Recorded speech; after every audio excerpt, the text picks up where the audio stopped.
ሰላም ሰላም ውድ የቻናላችን ተከታታይ ቤተሰቦች እንዲሁም ለዚህ ቻናል አዲስ የሆናችሁ ልጆች እንኳን ወደዚህ ቻናል በሰላም መጣችሁ። እሺ ቤተሰቦች ዛሬ የምንማማረው የአማርኛ ፊደላትን በምስልና እንዴት አድርገን ቃላት እየመሰረትን የምንማማር ይሆናል። አሁን ለምሳሌ ከዚህ ላይ እንደምታዩት ይቺ ሰ የምትባለዋ ፊደል ናት። ከዚህ ላይ እንደምታዩት ይቺ ፊደል ማን የምትባለዋ ናት? ሰ ተብላ የምትጠራዋ ፊደል ናት። በሰ ሰጎን ብለን ቃላት መሰረትነን። ማን አልኳችሁ? ሰጎን። ከዚህ ላይ ደግሞ የሚያመለክተው ስዕሉ በቀላሉ እንድትረዱትና ለማንበብ እንዲቀላችሁ ነው፣ በተለይ ለጀማሪዎች። ስለዚህ አሁን ለምሳሌ ሰ እዚያ ሰጎን፣ ከዚህ ላይ ደግሞ የሚያመለክተው ሰጎን መሆኗን ያመለክታል ማለት ነው። ይህ ደግሞ ምንድን ነው? በቀላሉ እንድትይዙትና እንድትረዱት ወይም የሌላ ቀን እንድታስታውሱት ለማድረግ የታሰበ ነው ማለት ነው። ወደዚህኛው ስመጣላችሁ ደግሞ ይችኛዋ ማናት? ረ ተብላ የምትጠራዋ ፊደል ናት። ከረ ቤት የመጀመሪያው ፊደል ረ ተብላ የምትጠራዋ ናት። በረ ደግሞ ማን ብለን ቃላት መሰረትነን? እዚህ ላይ ረከቦት ይላል። ማን አልኳችሁ? ረከቦት። ከዚህ ላይ እንደምታዩት ደግሞ ስዕሉ የረከቦት ስዕል ይታያቸዋል፣ የቡና ማፍያው ማለት ነው። ስለዚህ ረከቦት ይባላል። ስለዚህ በቀላል መንገድ ረ ፊደልን ለመያዝ ይጠቅማቸዋል ወይም ያገለግላቸዋል ማለት ነው ቤተሰቦች። ወደዚህኛው ሲሄድላችሁ ደግሞ ይች ማናት? ሸ ተብላ ትጠራለች። ሸ። ስለዚህ በሸ ፊደል ደግሞ ሸሚዝ ብለን ቃላት እንመሰርታለን። ማን አልኳችሁ? ሸሚዝ። ስለዚህ ሸሚዝ ደግሞ ከዚህ ላይ ይታያቸዋል፣ ስዕሉ ላይ ሸሚዙ ይታያቸዋል። ከዚህ ላይ ደግሞ ሸሚዙ ይታያቸዋል። ስለዚህ በቀላል መንገድ ሸሚዝ የሚለውን ሸ ፊደል ለማስታወስ ይጠቅማቸዋል ማለት ነው። ስለዚህ በዛሬ ቪዲዮ እንደዚህ እያደረግን የምንማማር ይሆናል ማለት ነው። ከእናንተ የሚጠበቀው ሁሌም እንደምንላችሁ ሳብስክራይብ፣ ላይክ፣ ሸር እያደረጋችሁ ማለት ነው። ሌላኛው ደግሞ በግል በግሩፕ ማጥናት መማር እንፈልጋለን የምትሉ ልጆች ከዚህ በማስቀምጥላችሁ ስልክ ቁጥሮች ከዚህ ላይ በኢሞ፣ በቴሌግራም፣ በዋትሳፕ ብታናግሩን ከመጀመሪያው እስከ መጨረሻው ማንበብ መጻፍ እንድችሉ አድርገን እንሰዳቸዋለን ማለት ነው። ቀጥታ ወደ ትምህርቱ። እሺ ቤተሰቦች ምን ተባብለን ነበረ? ዛሬ የምናየው ከዚህ ላይ እንደምታዩቸው ፊደሎች አሉ። በፊደሎችና እንዲሁም ቃላት እንመሰረታለን። ከዚያ በተመሰረቱ ቃላቶች ደግሞ ፎቶ ወይም ስዕል የምናስቀምጥላቸው ይሆናል ማለት ነው። ለምሳሌ እዚህ ላይ ሰ የምትባሏ ፊደል አለች። ይቺ ሰ የምትባሏ ፊደል በሰ ፊደል ማን ብለን ቃላት መመስረት እንችላለን? ከዚህ ላይ እንደምታዩት ሰጎን ይላል። ማን አልኳችሁ? ሰጎን። ሰጎን ማለት ይች ሳ እንደምታዩት ለማስታወስ በቀላሉ መንገድ ሰጎን ማለት ምን ማለት ነው ከተባላችሁ ይች ናት ሰጎን። ስለዚህ በሰ ፊደል ይችን ሰ በመጠቀም የመጀመሪያዋን ሰጎን ብለን ቃላት መሰረትን ማለት ነው ቤተሰቦች። ወደዚህኛው ስመጣላችሁ ደግሞ ቤተሰቦች ወደዚህኛው ይችኛዋ ማናት? ረ ተብላ የምትጠራ ፊደል ናት። የአማርኛ የረ ፊደል ናት ማለት ነው። የመጀመሪያ ፊደል ማለት ነው። ከረ ቤት የመጀመሪያ ፊደል በሱ የተመሰረተ በረ ፊደል ቃላት ስንመሰርት ከዚህ ላይ ረከቦት ይላል። ማን አልኳችሁ? ረከቦት ይላል። ረከቦት ረከቦት ይላል። ከዚህ ላይ እንደምታዩት ረከቦት ይላል። ይች ረናት፣ ይች ከናት፣ ይች ቦናት፣ ይች ት አንድ ላይ ረከቦት ይላል። ረከቦት ማለት ይህን እንደምታዩት ረከቦት ነው። የቡና ማፍያ ቡና ሲፈላ ማስቀመጫው ነው አይደል? ረከቦት። ስለዚህ ረከቦት ይባላል ማለት ነው። ወደዚህኛው ስመጣ ደግሞ ሸሚዝ ይላል። ማን አልኳችሁ? ሸሚዝ። ስለዚህ በሸ የተመሰረተው ቃላት ሸሚዝ። ይችኛዋ ፊደል ማናት? ሸ ናት። ይችኛዋ ሸ ማለት ይችኛዋን በመጠቀም ይችሳ ሸ እዚያ ሸሚዝ ይሆናል ማለት ነው። ሸሚዝ እዚህ ላይ እንደምታዩት ይሳ ምስሉ የሚያመለክተው ሸሚዝ መሆኑን ነው ማለት ነው። ሸሚዝ መሆኑን ያመለክታል ማለት ነው። ስለዚህ በቀላል መንገድ መያዝ መረዳት ትችላላችሁ ማለት ነው። ስለዚህ በዋነኝነት እንድትይዙት የምፈልገው እኔ ይች ሰ እንደምትባል ድምጿ በሰ ደግሞ ሰጎን ሚል ቃላት መመስረት እንደምንችል፣ ይችኛዋ ደግሞ ረ እንደምትባል በዚህ በረ ፊደል ደግሞ ረከቦት ብለን ቃላት እንደምንመሰርት፣ ይችኛዋ ደግሞ ሸ ተብላ እንደምትጠራ የሸ ፊደል ሸ፣ በዚህኛው ደግሞ ሸሚዝ ብለን እንደምናነባው ሸሚዝ። ስለዚህ ይህኛው ሸሚዝ ይታያቸዋል፣ ይህኛው ደግሞ ረከቦት ይታያቸዋል ማለት ነው። ከዚህ ላይ ደግሞ ምን ይታያል? ሰጎን ይታያል ማለት ነው። ስለዚህ በቀላል መንገድ እንደዚህ አድርጋችሁ መያዝ ትችላላችሁ። ወደዚህኛው ስመጣላችሁ ደግሞ ከዚህ ላይ ምን ይታያቸዋል? ቀ ፊደል ናት። ቀ የምትባሏ ፊደል ናት አይደል?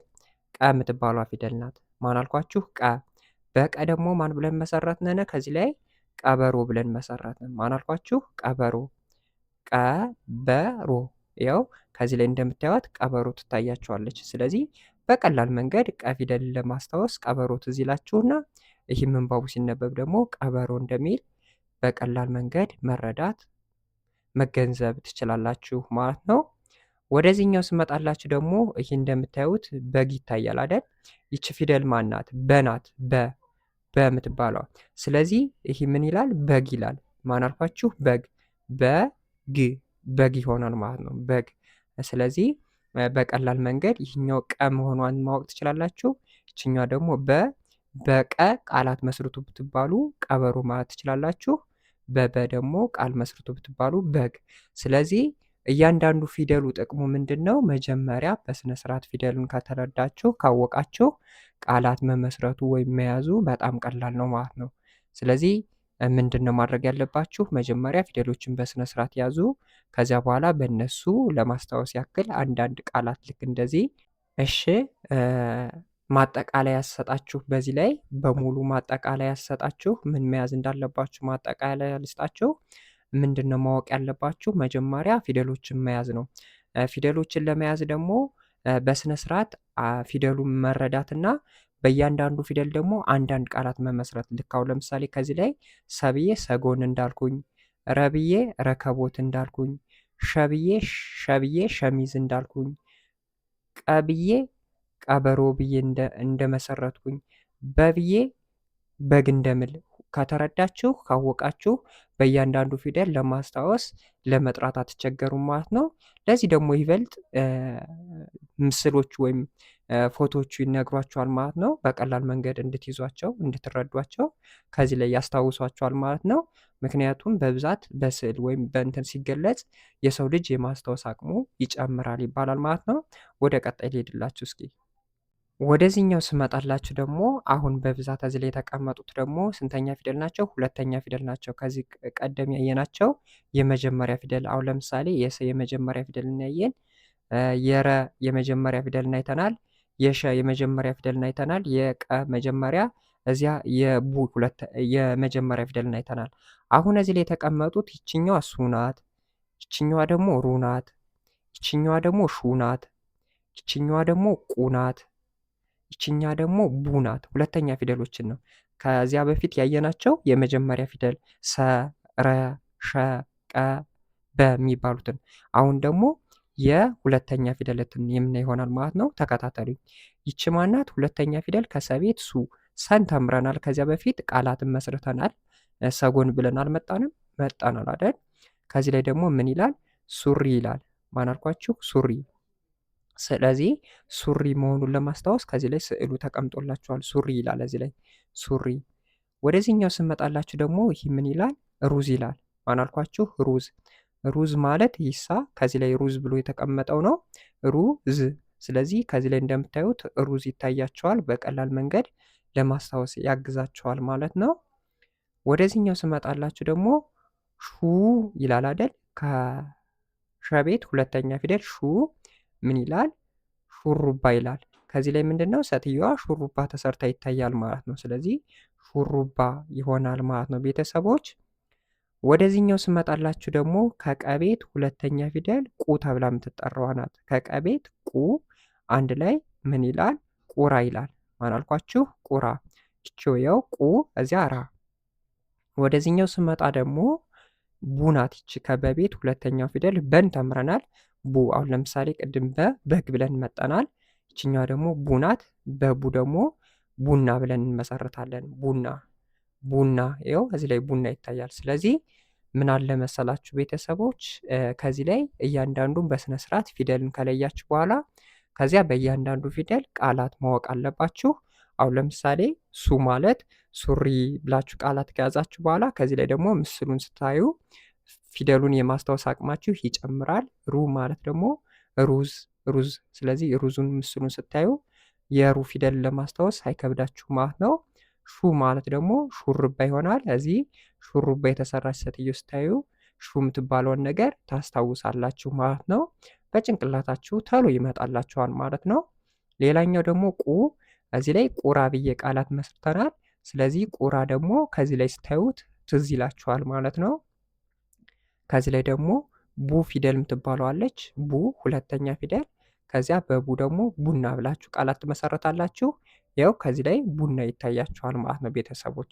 ስለዚህ በዚህ አይነት መንገድ እያንዳንዳችሁ ራሳችሁን አቅማችሁን ማሳደግ ትችላላችሁ ማለት ነው።